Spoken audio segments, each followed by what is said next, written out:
안녕하십니까. 루터대학교 신학과 김준현 교수입니다. 만나뵙게 돼서 반갑습니다. 지난 시간에 이어서 계속해서 루터가 이제 독일어로 성경을 번역한 것을 이제 좀 살펴보려고 합니다. 특별히 시편에 집중해서 좀 살펴보려고 합니다. 왜냐하면 물론 루터가 이 루터 말년에는 창세기에 많은 그 공을 들였지만 제가 계속 말씀드렸던 것처럼 루터는 시편에도 상당히 많은 관심과 또 이 애정을 가지고 있었습니다. 루터는 제가 나중에도 얘기하겠지만 루터는 시편 하나하나가 그게 작은 성경이다라고 말할 정도로 아주 시편에 대해서 깊은 애착을 가지고 있었습니다. 그렇기 때문에 루터가 시편을 독일어로 번역할 때 어떻게 번역했는지 이런 것들을 좀 살펴보면서 루터의 그 독일어 성경, 물론 우리가 이제 이게 신학이라고 그러면 좀 너무 딱딱한 부분이 있겠죠. 우리가 기독교적인 입장에서 접근하기 때문에 루터의 독일어 성경이라고 제가 이제 그렇게 말씀을 드리지만 이 독일어라는 그 어문학적인 입장에서도 보면 이 루터 성경은 아주 중요한 위치를 가지고 있습니다. 그럴 수밖에 없겠죠. 왜냐하면 루터 이전에는 어떤 그 공식적인 문서들이 있긴 있었지만 그 문서들은 소위 말해서 독일 귀족들이 보고 또는 행정 관료들이 보는 그런 문서들밖에 없었죠. 근데 그게 이제 그런 것이 아니라 어떻게 됩니까? 이 일반 그 서민들, 일반 평민들이 보는 그런 책으로서의 성경이지 않습니까? 물론 성경 자체가 비싼 거는 그건 두 번째 문제지만 어찌됐든 간에 루터가 독일어로 성경을 보면서 일반 사람들이 성경을 볼 수 있게 만들었다라는 측면에서 독일어라는 이 어문학적인 측면에서도 사실 루터 성경은 매우 중요한 위치를 가지고 있습니다. 자, 그럼 돌아가서 저희가 독일어라는 그 측면에서 접근하는 것보다는 기독교 신앙의 입장에서 루터가 얼만큼 이 독일어 성경을 번역할 때 노력을 했고 또 얼만큼 기도하면서 그가 이 성경을 번역했는지를 좀 살펴보는 시간을 가지도록 하겠습니다. 지난 시간에는 이 루터의 성경 번역의 어떤 백그라운드라고 할 수 있는 뒷배경이라고 할 수 있는 것들에 대해서 얘기를 했고 그 다음에 루터가 성경 번역할 때 물론 혼자서도 번역했지만 또 루터의 성경 번역을 돕는 여러 사람들이 있었다라는 것도 제가 언급을 했었습니다. 그리고 루터가 성경 번역을 할 때 그럼 루터의 집이 얼만큼 컸을까라는 것도 제가 이제 말씀을 드렸죠. 루터의 집은 이 수도원으로 사용하던 곳을 이제 영주가 루터에게 집으로 준 것입니다. 그래서 이제 루터의 집이 상당히 큽니다. 여러분들이 이제 기회가 되시면 독일 비텐베르그에 가서 루터의 집을 보시면 상당히 큰 루터의 집을 우리가 볼 수 있습니다. 아까도 말씀드렸지만 루터는 자기의 어떤 신학적인 여정의 시작점이 시편이었습니다. 그래서 시편을 내내 보고 연구를 했었죠. 그래서 이 성경 하나하나, 이 시편 하나하나를 하나의 작은 성경이다라고 얘기를 했고요. 그래서 이 맨 처음에 루터가 시편을 이제 번역을 하고 그걸 이제 출판을 하는데 먼저 7개의 참회시를 갖고 번역을 합니다.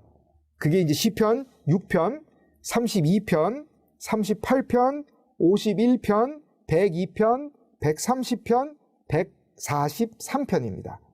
이렇게 해서 7개의 참회시를 갖고, 참회시라는 거는 이제 내가 뭔가 애통하고 회개하고 하는 그런 시편을 이제 우리가 통칭해서 참회한다라고 해서 참회시의 유형으로 분류를 합니다. 시편의 유형 분류는 또 여러 가지가 있는데 우리가 그걸 일일이 다 이제 지금 이 시간에 보는 거는 좀 그런데 일단은 하여튼 그렇게 참회시라는 시편을 이제 유형을 분류를 할 때 참회시라는 분류가 있고요. 그 카테고리에 들어가는 것 중에서 지금 말씀드린 6편, 32편, 38편, 58편, 그 다음에 51편, 그 다음에 102편, 130편, 143편을 갖고 처음에 이제 성경을 번역해서 출판합니다.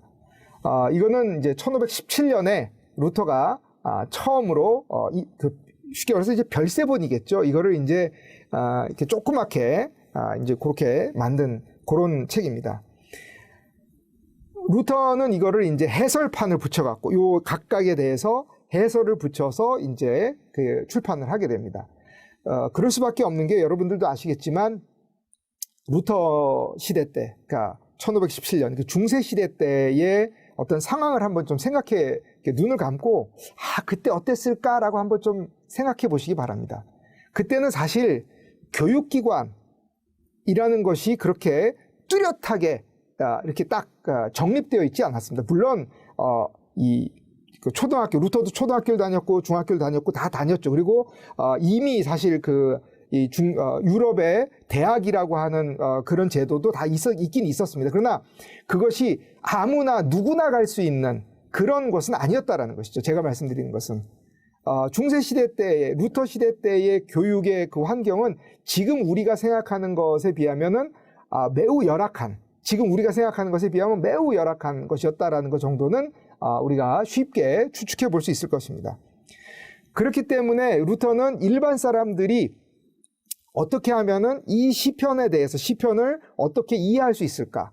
어떻게 좀 더 잘 그 뜻을 알 수 있을까를 당연히 해설집을 붙일 수밖에 없었겠죠. 그걸 그냥 시편을 번역해서 그냥 자 이겁니다라고 하면 일반 사람들은 성경 그냥 이게 독일어로 된 건데 읽기는 읽겠지만 이게 무슨 뜻인지를 알 수가 없는 거죠. 여러분들도 혹시 그런 경험을 해보셨는지 모르겠습니다. 내가 분명히 지금 한글을 읽고 있는데 한글로 된 걸 내가 읽고 있어요. 근데 한글로 된 걸 읽고 있지만 이게 무슨 뜻인지 모르겠는 거예요. 그런 게 있지 않겠습니까? 분명히 한글이에요. 내가 이게 이 단어 뜻도 알고 다 아는데 이걸 문장으로 읽고 문단으로 읽었을 때 이게 무슨 말이지? 이게 뭐지? 이런 게 있죠. 근데 이 루터 시대 때의 독일 평민들이 과연 성경의 아주 오묘하고 신비로운 뜻을 알았겠습니까? 그는 불가능하죠. 처음 보는 사람들이 그걸 어떻게 알겠습니까? 우리가 신약으로 돌아가서 이디오피아 네시가 성경을 읽지만 그 성경이 무슨 뜻인지 모르지 않습니까? 그래서 와서 해석해달라고 그렇게 얘기하지 않습니까? 그런 거랑 동일한 겁니다. 그러니까 루터가 그거를 당연히 해석을 할 수밖에 없죠. 요거는 근데 이 시편에 이제 그 루터가 요 일곱 개의 시편을 이제 번역을 하는데 그러면은 어떤 거를 이제 대본으로 삼았을까? 독일어로 번역할 때 어떤 거를 대본으로 놓고 했을까라고 했을 때 많은 학자들이 이 불가타를 이제 하나 놓고 그 다음에 로이 힐린이 이제 히브리어에서 라틴어로 번역한 거. 그러니까 이제 두 개의 판본이 있었어요. 1517년에 이제 루터가 번역을 할 때는 두 개의 판본인데 안타깝게도 이 두 개의 판본이 다 라틴어였다는 겁니다. 불가타도 라틴어고요. 불가타는 뭐냐면은 로마 캐토릭이 공식적으로 인정한 라틴어 성경입니다. 그러니까 신약 성경은 헬라어에서 그다음에 히브리어 성경은 신약은 헬라어, 구약은 히브리어에서 각각 라틴어로 번역해서 만든 게 소위 말하는 불가타 혹은 벌게이트라고 하는 판본이 있었고, 그 다음에 로이 힐린이라는 그 당대의 그 유명한 구약학자가 이제 히브리어 학자라고 보는 게 더 낫겠죠. 히브리어 학자가 이제 히브리어 사본, 그 사람이 어떤 사본을 받는지는 알 수 없습니다. 그러나 그 사본에서 번역했는데 이 사람이 뭘로 번역했냐면 라틴어로 번역한 거예요. 그러니까 아주 쉽게 말하면은 우리 지금으로 치면 대한성서공회에서 나온 이 성경이 있고요. 공식적인 성경이 있고, 그 다음에 예를 들면 제가 아직 그러진 않았지만 제가 개인적으로 구약을 번역을 했어요. 그러면 제 개인 사역이 있는 거죠. 근데 이거는 누구도 공식적으로 인정받은 게 아니에요. 그냥 제가 제 연구를 위해서 혹은 제가 학생들과 수업을 위해서 제가 그냥 사역을 해놓은 거예요. 그거를 이제 놓고 이 루터가 이 두 가지를 놓은 겁니다. 그러니까 개인이 번역한 것과 교회가 공식적으로 보는 두 가지의 그 사본을 놓고 루터가 여기서 이제 어떻게 한 겁니까? 독일어로 번역을 한 겁니다. 1파는 여러분들 어떻게 했습니까? 1517, 왜 그럼 루터가 이럴 수밖에 없었냐? 아직 1517년은 루터가 자기만의 이 시간을 가지기 전이었어요, 사실은. 예. 발트부르크 성에서 이제 신약 성경을 번역하기 그 전이라고 볼 수 있겠죠. 그래서 이 1517년에 루터가 해서 만든 번역한 요거는 어떻게 보면 이제 빨리 루터가 이제 번역을 한 거겠죠. 그래서 이게 사람들한테 엄청난 폭발적인 인기를 받게 됩니다.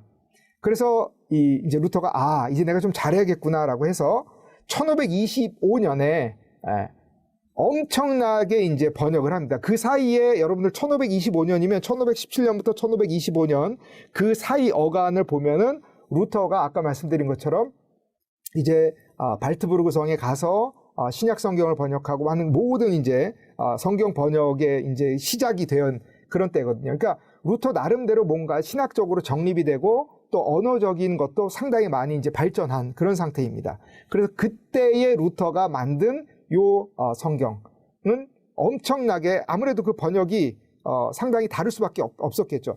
그러니까 이 히브리어 원어에서 라틴어에서 독일어로 오는 거지만 아직 루터가 완전히 구약 성경을 번역하기는 전이었지만 그러나 어찌됐든 간에 루터가 이제는 히브리어 성경, 히브리어로 된 성경과 라틴어 성경을 보면서 이제 완전히 비교할 수 있는 히브리어는 이런 뜻인데 라틴어를 이렇게 번역했구나. 불가타는 이렇게 번역했고 로이힐리는 이렇게 번역했구나라고 완전히 비교할 수 있는 그런 수준의 것이 된 것이죠.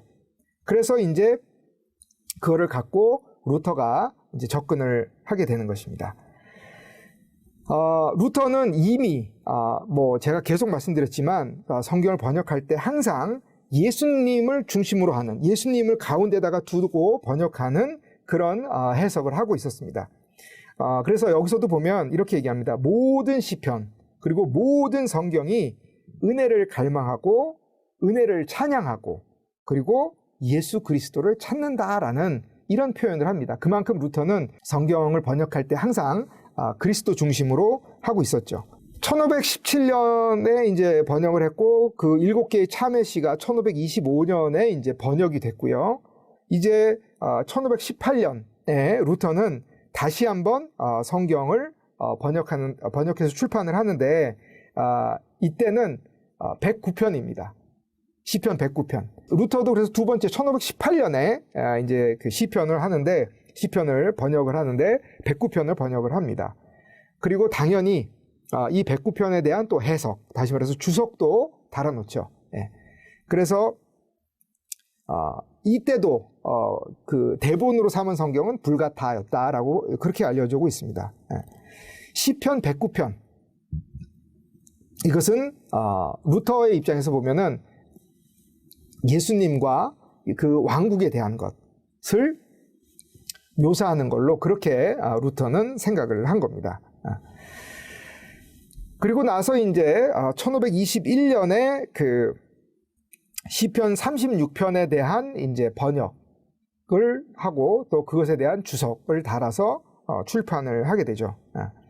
요 시편 이제 이 36편을 이렇게 번역한 이유는 루터가 이 발트부르크성에 이제 피신해 있었지 않습니까? 이게 루터를 지키는 영주의 입장에서 루터의 그 목숨을 지키기 위해서 이 납치하는 것처럼 그렇게 이제 꾸몄지만 어찌됐든 간에 루터가 이제 이쪽 그 발트부르크성에 와 있었습니다.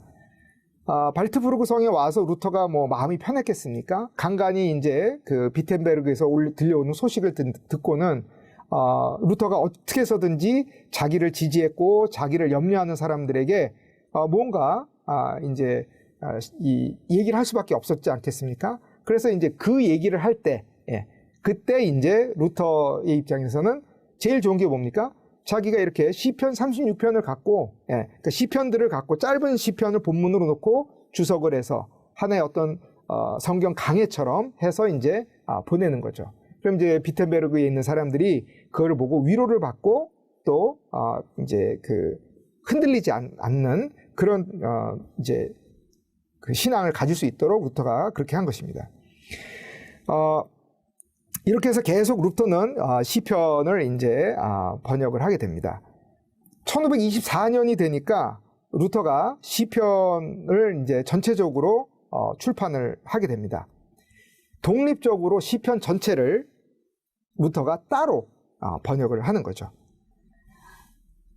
욥기, 시편, 잠언, 전도서, 아가서, 이렇게 시가서라고 하는 것들을 우리가 이제 구약 성경에서 또 이제 이 성경을 분류하는 여러 가지 이제 방법이 있는데, 지금 말씀드린 것처럼 욥기, 시편, 잠언, 전도서, 아가서를 시가서라고 하는데, 요 아가서를 뺀 나머지 부분을 루터가 묶어서 이제 성경으로 독립적으로 이제 출판을 하는데, 그 중에서 이렇게 아까 말씀드린 욥기, 시편, 잠언, 전도서를 출판을 할 때 루터가 시편만 따로 띄어서 시편만 먼저 출판을 하게 됩니다. 뭐 며칠 상간에 시편을 먼저 출판을 하고, 그러고 나서 욥기, 시편, 잠언, 전도서를 따로 묶어서 또 출판을 하게 됩니다. 이렇게 루터가 시편에 대해서 아주 엄청난 애정을 가지고 있었죠. 그럴 수밖에 없었던 것이 아까도 말씀드린 것처럼 시편에서 루터는 상당히 여러 가지 위로를 받았고, 또 짧은 성경이기 때문에 또 외우기도 좋았다라고 그렇게 생각이 되어집니다. 이건 제 개인적인 생각입니다.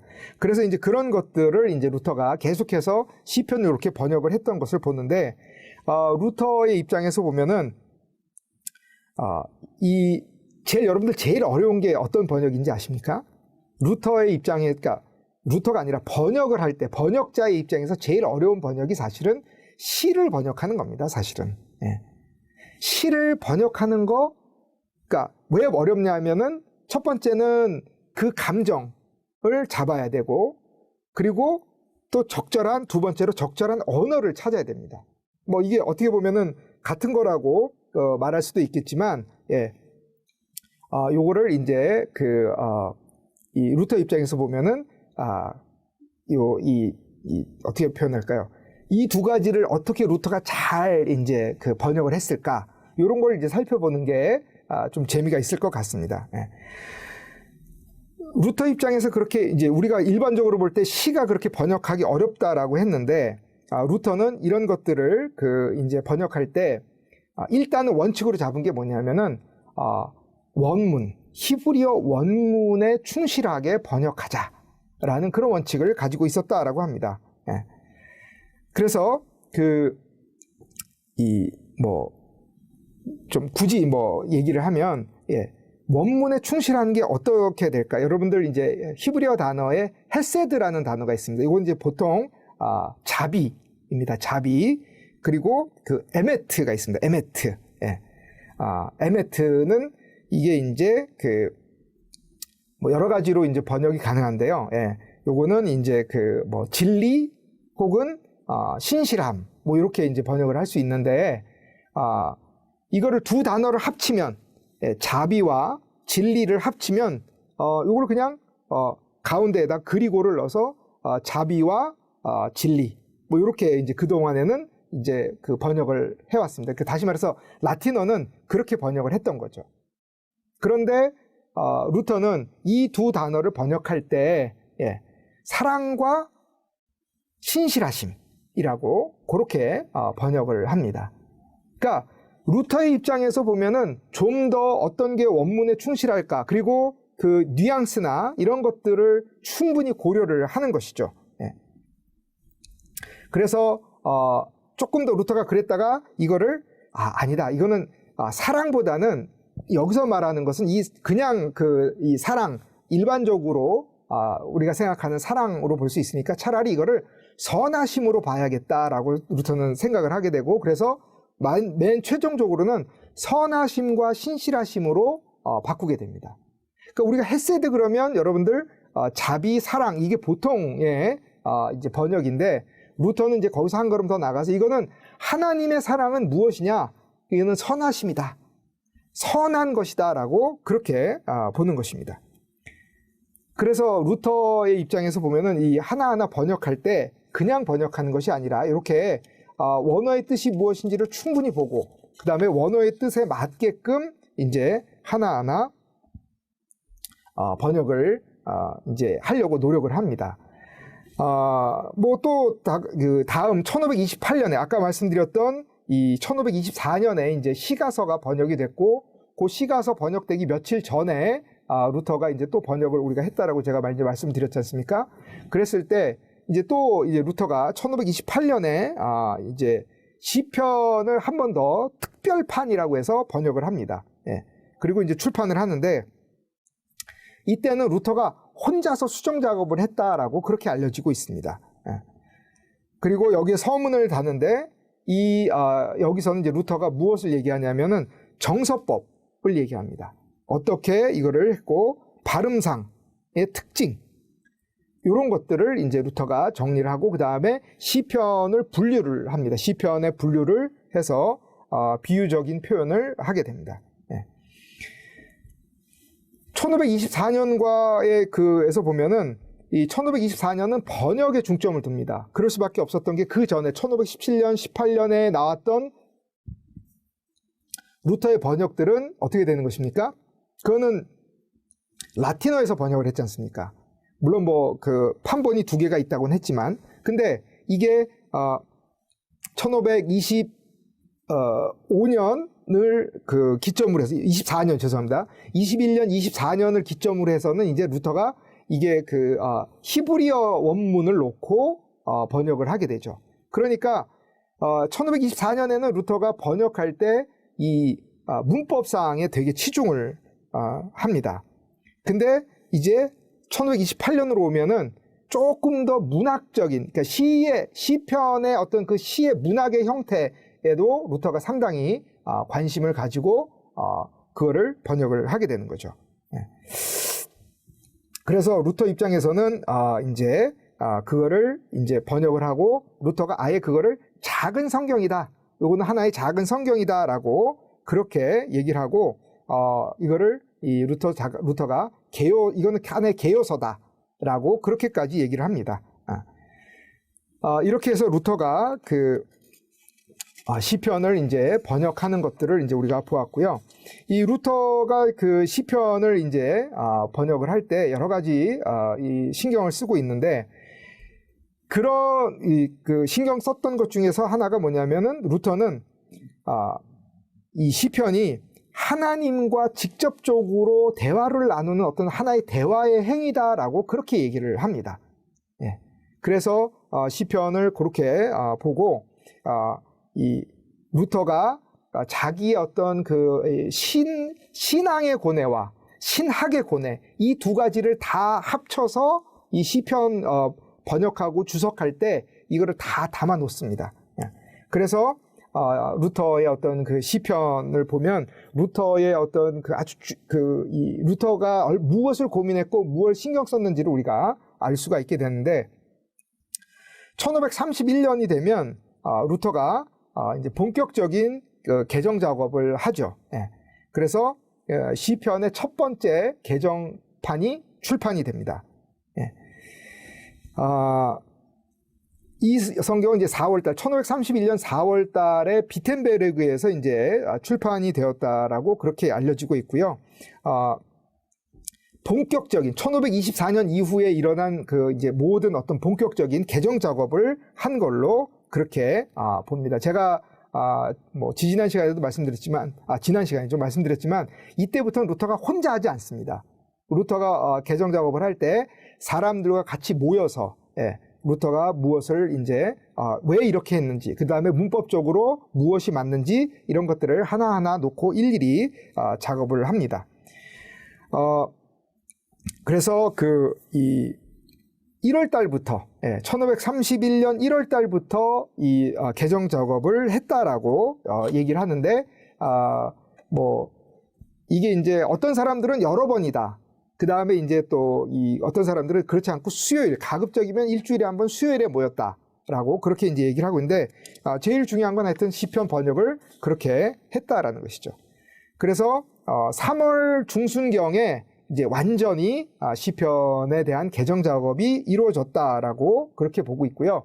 그래서 결국 1534년에 루터가 번역한 독일어 성경 신구약을 다 포함한 것을 이제 출판이 되게 됩니다. 이때부터 이제 루터의 어떤 그 성경 번역이 이제 본격적인 이제 그 성경 번역해서 루터의 그 독일어 성경이 본격적으로 알려지게 되는 것입니다. 한 가지 이제 조금 더 말씀드릴 것은 뭐 제가 언젠가도 말씀드렸지만 루터는 이제 그 캐톨릭 신부였지 않습니까? 그래서 우리가 외경이라고 하는 것도 루터는 독일어로 번역을 했다라는 거를 제가 좀 말씀을 드리겠습니다. 그래서 오늘까지 해서 이제 루터의 어떤 독일어 성경의 어떤 그 어떻게 번역을 했고 시편을 중심으로 어떻게 되었는지를 살펴보았습니다. 그래서 오늘 여기까지 하도록 하겠습니다. 여러분들 수고하셨습니다.